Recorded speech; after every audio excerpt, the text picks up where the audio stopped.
il laboratorio del reticolo geografico. Che cos'è il reticolo geografico? È l'incrocio di linee immaginarie verticali e orizzontali. Le linee verticali sono i meridiani, le linee orizzontali sono i paralleli. Occorrente: una pallina di polistirolo, fili di lana di vario colore, spillini, forbice e colla Vinavil. Pronti? Iniziamo!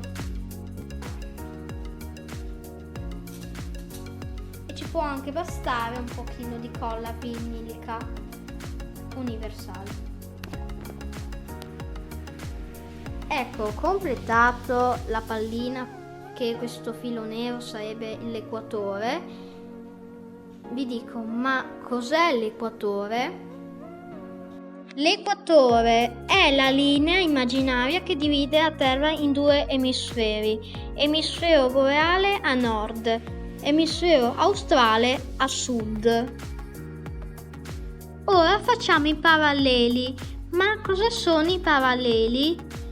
Sono 180 linee immaginarie parallele all'equatore, 90 a nord e 90 a sud.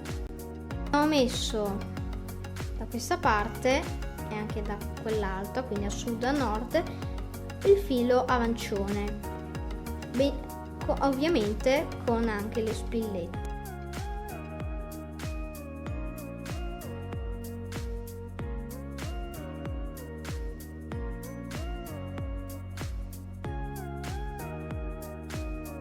Ora facciamo i meridiani. Ma cosa sono i meridiani? Sono 360 linee immaginari perpendicolari all'equatore, 180 a ovest e 180 a est.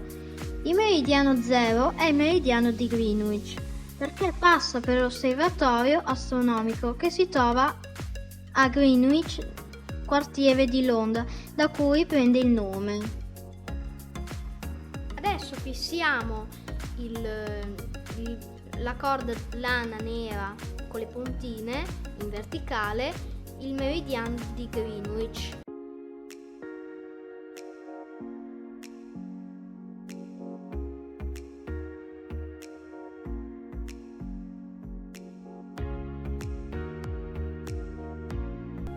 Abbiamo utilizzato il filo giallo per indicare su il polo nord, invece qua giù il polo sud. Ecco il risultato finale.